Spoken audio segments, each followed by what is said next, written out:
ఇక్కడ 4 types diesel, 1 type, 3 types E10, E5, Super 95. E10 is cheaper, E5 is కొంచెం costly, 5% కాబట్టి భయ అవుతున్నాయి. Super 95 అంటే ఇంకొంచెం పర్ఫార్మెన్స్ బాగుంటుంది. సమ్ RO1 నెంబర్ ఏదో ఉంటుంది. సో మనం E5 తీసుకుందాం.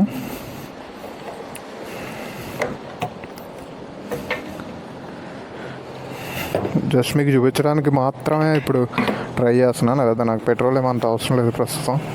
So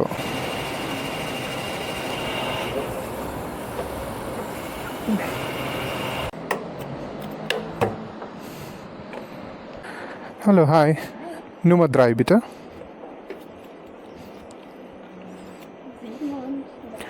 Mit dem Kasten bitte. Danke. Tschüss, schönen Abend.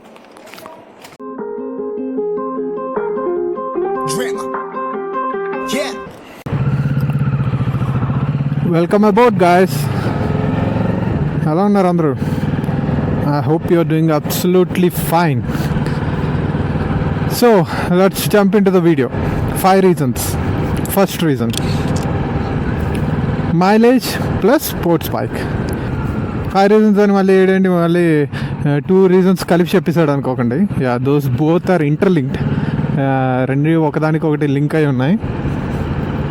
So సింపుల్గా చెప్పాలంటే నాది first AS150, Pulsar AS150. It was not a popular bike, but still it was my first bike. So first bikes are special కదా, అట్లా అనమాట. So తర్వాత అది నేను almost ఒక 2 years నడిపాను. ఆ తర్వాత జర్మనీ వచ్చేసాను. అసలు బైకే నడపలేదు ఎప్పుడు వచ్చాక. సో మళ్ళీ స్పోర్ట్స్ బైక్ దగ్గర స్టార్ట్ చేద్దాం, ఎందుకంటే ఇప్పుడు నాకు 30 years. ఇప్పుడే నడవగలను నడిపితే. తర్వాత ఫ్యూచర్లో మేబీ అదిగో వెళ్తుంది కదా హార్లీ, మేబీ ఆ స్టేజ్కి వెళ్ళిపోతానేమో, కంఫర్టబుల్గా కూర్చుని వెళ్ళడం. టైంకి బాగా వచ్చింది. More of A sport tourer అని చెప్పొచ్చు. అంటే మీకు కొంచెం హ్యాండిల్ పొజిషన్ కొంచెం కస్టమైజ్ చేసుకొని, విండ్షీల్డ్ కొంచెం పెద్దదిగా ఉంటే ఇది కూడా స్పోర్ట్స్ బైక్ అవుతుంది. బట్ అట్ ప్రజెంట్ ఇది స్టాక్గా వచ్చినప్పుడు మాత్రం ఇది స్పోర్ట్ టూరర్ అనొచ్చు. మైలేజ్ వచ్చేసి 21 kilometers per liter. అది inside city. So outside city maybe autobahn మీద it will go around 24 or something like that. Second reason, more power. మీకు గుర్తుంటే, అంటే నన్ను ఫస్ట్ నుంచి ఫాలో అవ్వాలంటే ఐ హ్యాడ్ హార్డ్లీ 100 subscribers. ఇప్పుడు చిన్నగా పెరుగుతున్నారు. బట్ వాళ్ళకి తెలుసు, ఒక చిన్న ఎక్స్ప్లెనేషన్ అయితే ఇచ్చాను ఏ బైక్ చూస్ చేసుకోవాలని. ఒక వీడియో చేశాను దాని మీద, ఐ థింక్ ఆ లింక్ పెడతాను. అందులో ఈ బైక్ లేదు. My choice was Ninja 500. Because Ninja 500కి దీనికి పెద్ద స్పెసిఫికేషన్స్ పరంగా అంటే టెక్నికలీ డిఫరెన్సెస్ ఉన్నాయి, కానీ ఫీచర్స్ పరంగా అయితే డిఫరెన్స్ లేదు. దట్ వాస్ మిస్లీడ్ అనమాట. అది ఇంతకుముందు 400cc నింజా 400cc అంటే హ్యూజ్లీ పాపులర్ బైక్. ఓకే, చాలా డిమాండ్ ఉంది. అది స్టార్టింగ్ రేంజ్లో దాన్ని కొట్టే బైక్ లేదు, చాలా కాలం అదే ఉండింది. దాన్నే 500 చేశారనమాట రీసెంట్లీ. ఐ థింక్ 23లో 500 చేశారు. కాకపోతే దాని పవర్ వచ్చేసి 450cc. అది 2 cylinder, ఇది 2 cylinder. And this is also, ఇది కూడా చాలా popular bike. And this produces 649cc, just 1cc తక్కువ ఇది క్లెయిమ్ చేసేదానికన్నా. బట్ నింజా 500 వచ్చేసి 451cc. So that's a bit of a mislead అనమాట. So reason number 3, competitive price. Why competitive price అంటానంటే, ఈ features తోటి ఈ ప్రైస్ పాయింట్లో వేరేవేమీ రావట్లేదు. లెట్స్ టేక్ ఓన్లీ, అంటే ప్యూర్గా 600 తీసుకుందాం. డేటోనా 660 కానీ అబౌవ్ 9,000 euros. మీరు ఎన్ఫీల్డ్ 650 చూసుకున్న షార్ట్ గన్ వచ్చేసి అరౌండ్ 7,300 ఎంతో షార్ట్ గన్. అది నా ఎన్ఫీల్డ్స్లో నా ఫేవరెట్ బైక్ అనమాట. లుక్స్ వైజ్ కానీ, పర్ఫార్మెన్స్ వైజ్ కానీ, గ్రౌండ్ క్లియరెన్స్ వైజ్ కానీ అది నా ఫేవరెట్ బైక్. సో అది కూడా 7,000 చేంజ్. అది ఇండియాలో వచ్చేసి 4.5 lakh. 7,000 అంటే ఆల్మోస్ట్ 7.5 lakhs ఇక్కడ. ఇంకా CBR 650.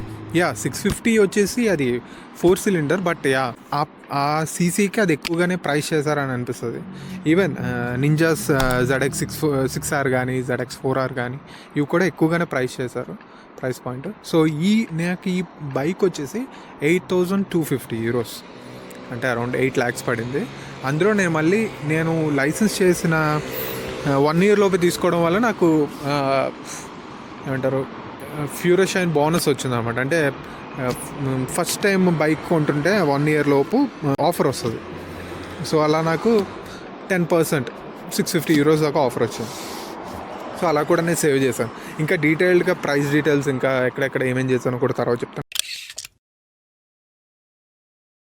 మీకు ఒక వెబ్సైట్ పెడతాం, mobile.de అని ఉంటుంది. అండ్ క్లైన్ అండ్ సైకిల్ కూడా మోస్ట్లీ mobile.de చూసాను అనమాట.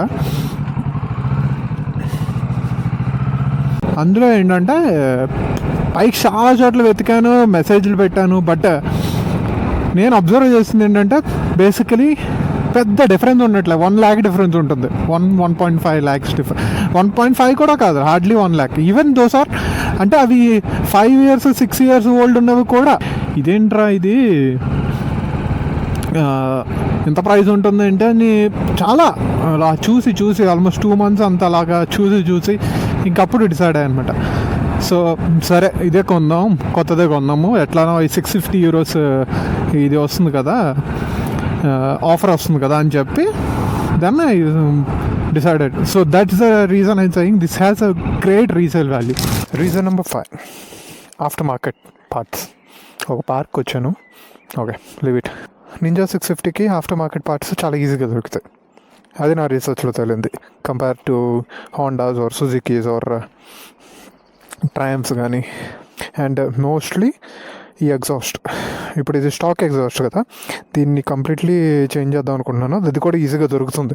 అంటే వైడ్ చాయిసెస్ ఉంటాయి అన్నమాట. అదొకటి best part of ninja 650. After market parts చాలా ఈజీగా దొరుకుతాయి. మేబీ విండ్షీల్డ్, మిర్రర్స్, ఇక్కడ హ్యాండిల్ దగ్గర mirrors, and also handle position మార్చడం కానీ, పెయింట్ వర్క్ కానీ అన్నీ ఈజీగా దొరుకుతాయి అన్నమాట. అంటే ఈజీగా చేయగలను. మోస్ట్లీ చెప్పాలంటే ఇది ఒకటి తీసేద్దాం అనుకుంటున్నాను. నేను చేయాలనుకుంటేనే మాత్రం ఇది టైల్డ్ ఐడి చేద్దాం అనుకుంటున్నాను. ఇది తీసి దాన్ని ఇక్కడే లైసెన్స్ ప్లేట్ వచ్చేలా చేసి, అండ్ ఫ్యూచర్లో అఫోర్డ్ చేయగలిగితే మేబీ యారో కానీ లీవెన్స్ కానీ మారుద్దాం అనుకుంటున్నాను. కుదిరితే ఇంకా మేబీ బండి కనుక నేను ఈ బండితో లవ్లో పడితే మాత్రం పెయింట్ వర్క్ కూడా మారుస్తా ఫ్యూచర్. That's 5 reasons. మీకు ఇలా పార్క్లో నడుస్తూ సెండ్ ఆఫ్ ఇచ్చేస్తా. That's 5 reasons. ఐ థింక్ ఇది పార్క్ బాగుంది బాయ్, నడుచుకుంటూ వెళ్ళిపోవచ్చు. ఇలా బైక్ అక్కడ పార్క్ చేయకూడదు, బట్ మీకు సెండ్ ఆఫ్ ఇవ్వడానికే కాబట్టి పర్లేదు. జస్ట్ 2 minutesలో వెళ్ళిపోతాను. నెక్స్ట్ వీడియోలో కలుద్దాం. And yeah, remember, be safe and smart on streets. Bye.